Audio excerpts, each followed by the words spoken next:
Peugeot just launched the new 2008. The car has changed a lot. When you look at the predecessor, it went from a crossover now into a real SUV. And today we'll have a closer look how the car drives, how it behaves, what about driver assistance and safety systems, what about the consumption. We're going to find out today. And we will have a closer look at the electric version as well. The 2008 is only 1.77 meters in width without the rearview mirrors. So the car works in the same class as the Skoda Kamiq, for instance, or the Kia Niro. But when you look at the front of the car, it looks a lot more massive, a lot more wider than it really is. And one reason for that are these lines here, because they all go from down up here always to the outside of the car. It's the same here, it's the same down here, same on the other side. And that really gives the car the extra width. On top of this, we do find, yes, for sure, the 2008 signature here and the big Peugeot logo, but we do have this big grille here with these upright bars, and this gives the car the extra kick from the front, so a lot more pressure, a lot more power, and that really makes the car look more massive than it really is. Another thing quite important, the car always comes as standard with LED headlamps, but we do have the full LED package on board, and this is because we do drive the GT version. But if you choose a cheaper version, you can have this package as well. This is called GT Line package, and that'll cost you in Germany 2,100 euros extra. The iCockpit is something you will find in all the new Peugeots, and this is the same with that car here. And this is always a combination out of the digital cockpit, a small steering wheel, and the center instrument cluster, which is also digital. That comes as standard as a 7-inch, but you can have up to 10-inch. And so when you look into the digital cockpit here, this is the 3D version we're driving. That really delivers you the information you need, a bit more on the top layer, which really gives you the opportunity to get the information a lot quicker, which means if there is an alert coming, that's a lot more present than the other stuff, which really is something very nice. It's something you need to get used to, but it works very well. And on top, very important with that car is now Apple CarPlay and Android Auto are also always on board.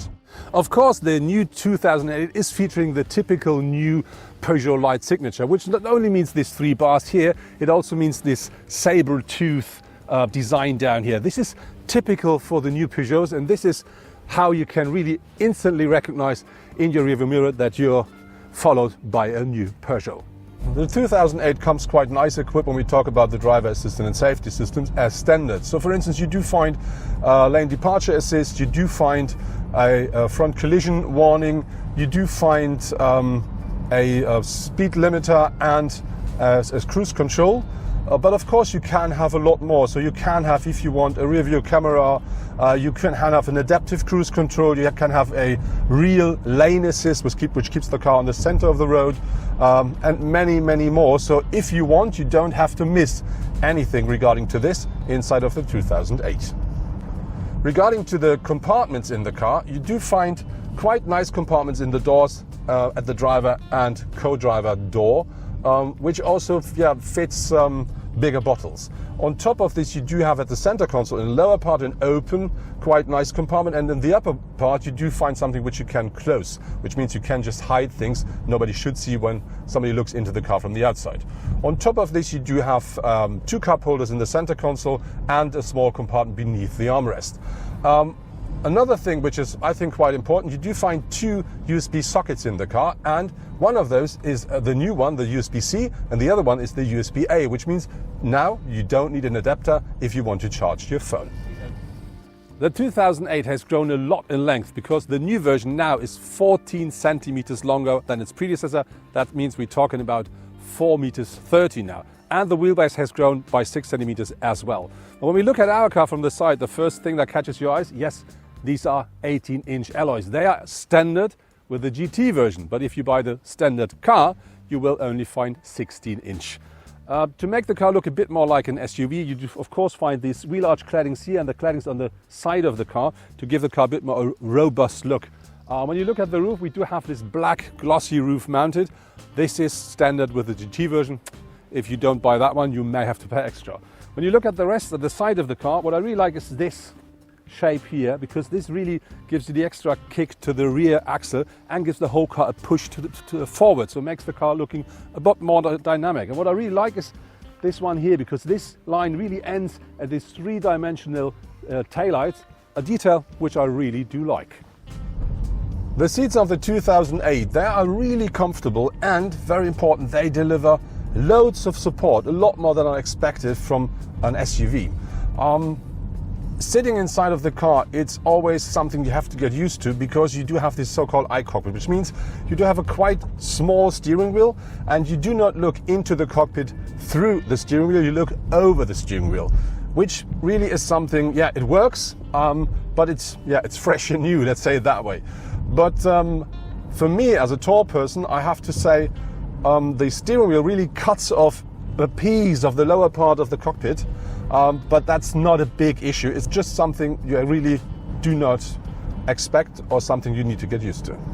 You do find loads of glossy black surfaces inside of the 2008, like in the center console, which looks quite nice at first glimpse, but on one hand you would instantly find every finger and thumb on it, and on the other hand it is very easy to get scratches on it, so it does not look nice all the time, so you always have to polish it.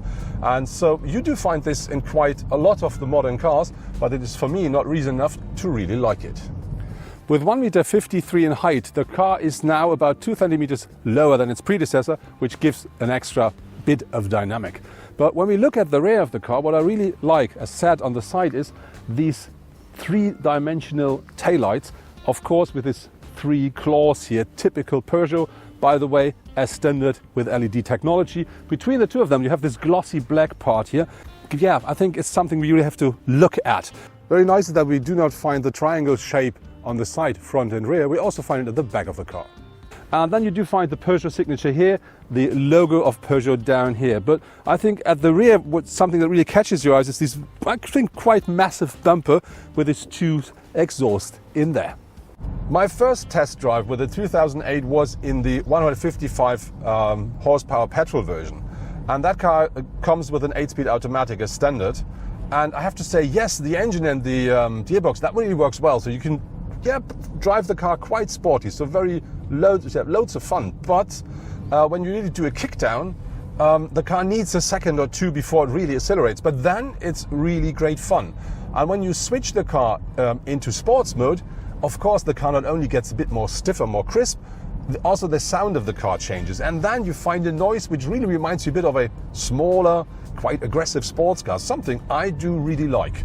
When we talk about the fuel consumption, that car should take 5 liters per 100 kilometers driven regarding to the data sheet, but during our test drive where we really drove, I would say normal, our car took about 7 liters. Another thing you do find in all the new Peugeots is this, I would say, keyboard, which is mounted below the touchscreen. You do have some buttons at the top of it, which gives you the opportunity to directly change between, let's say, radio and sat-nav and all this stuff. And the other ones are here to control the climber, to set the warnings on, and to go back to the main menu. The starting price of the 2008 is 21,500 euros in Germany. With this you get the 1.2-liter petrol engine with 100 horsepower and manual transmission. A 90 horsepower Skoda Kamiq with a 1-liter 3-cylinder is available from as little as 18,000 euros. It also comes with a manual gearbox and is, like the Peugeot, front-wheel powered. Who is interested in a Kia Niro must spend at least 26,990 euros. But then gets 141 horsepower from a hybrid drive and a dual-clutch transmission.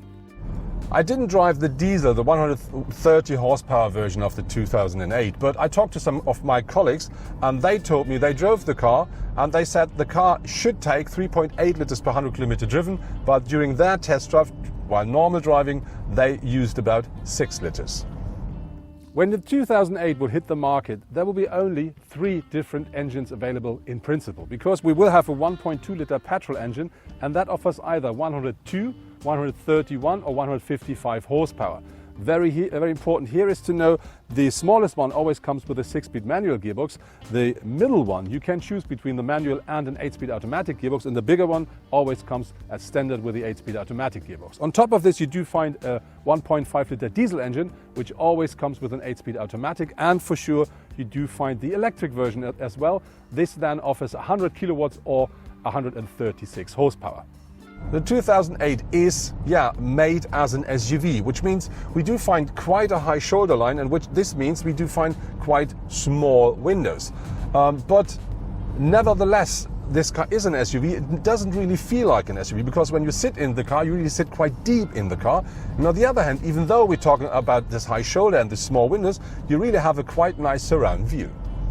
What I really do like is a detail here when you look at the instrument cluster of the cockpit, because the side of it is open. This is a very nice but small detail, and you do find as well something like this chrome bar beneath the sat-nav, or you do find these very nicely shaped air outtakes here. They're really looking into the car, and you will find more and more of these small bits and pieces which really lifts the impression of this interior to the next level. The boot size has grown because now the 2008 delivers 405 liters with the rear seats up. This is about 55 more than with the predecessor. When you fold down the rear seats, that increases to 1,467 liters as maximum. And you do find this variable floor here, which you can open. And with this one, you can define how you want to use the space of your boot.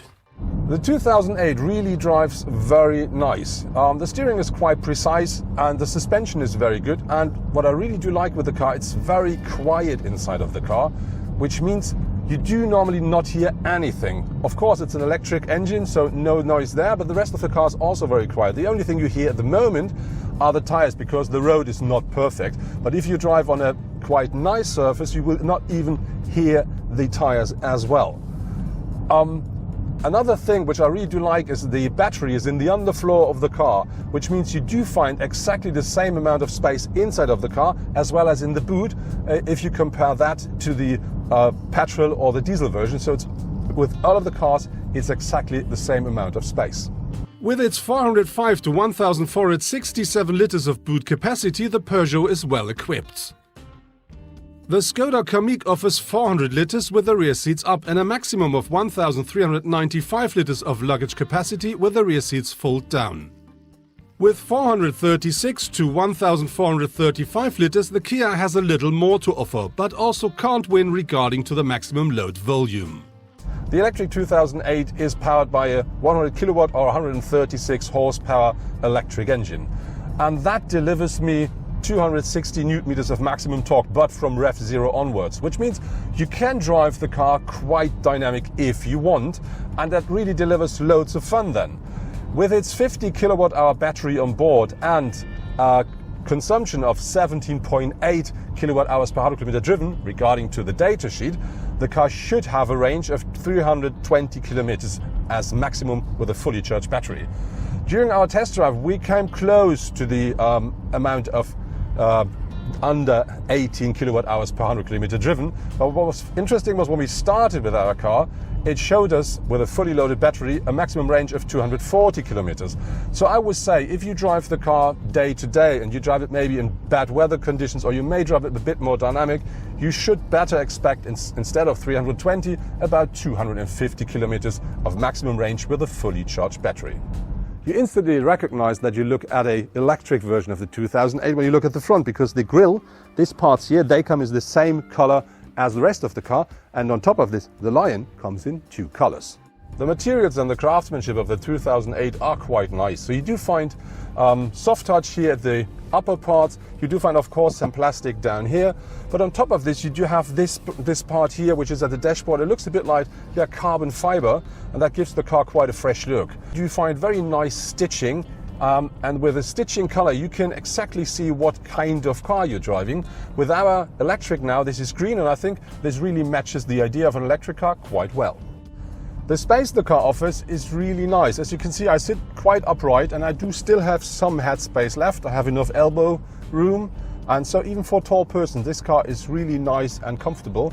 But how much space is left behind me, we're going to find out during a short stop.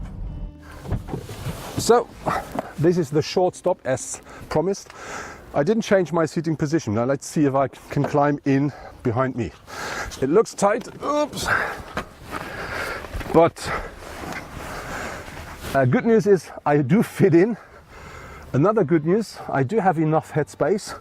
As you can see with my knees and my feet, that's quite tight, but I do sit behind me. I'm nearly 2 meters tall. So I think, for a short distance that works. And if there's a standard person at the front, standard person at the rear, I think for a small SUV, that's quite okay. The electric version of the 2008 offers you different recuperation modes, which means you do find one where the car behaves just like an automatic car, so with an automatic gearbox, which means you get your foot off the pedal and the car just rolls, so very easy and smooth. On the other hand, you can have one which I would call one pedal drive, which means when you get your foot off the pedal, the car instantly reduces speed like a soft brake, and so it recuperates energy. And this gives you the opportunity, if you really drive carefully and look far forward while driving, you can just drive without using the brake at all. The base price of €35,250 for the electric Peugeot 2008 seems to be right high. However, if you check, for example, the prices of the Kia e-Niro, you will find out that the basic version also already costs over €35,000. Important for the electric version of the 2008 is, yes, it features a thermal heat pump, which really gives you a better, let's say, fuel efficiency, especially when you want to heat up the car in winter.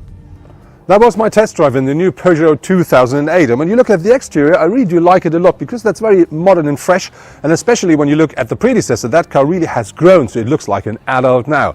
Regarding to the space at the interior, at the front, you do sit very comfortably, even me as a tall person, but behind me it works, but this is nothing, it's not a wonderland regarding to space. Talking about the price, the car starts at €21,500 in Germany. I think that entrance price is absolutely fine, but when you talk about the electric version, that starts at €35,000. And this is quite high for such a small car, but if that works or not, let's see when the car arrives at the market.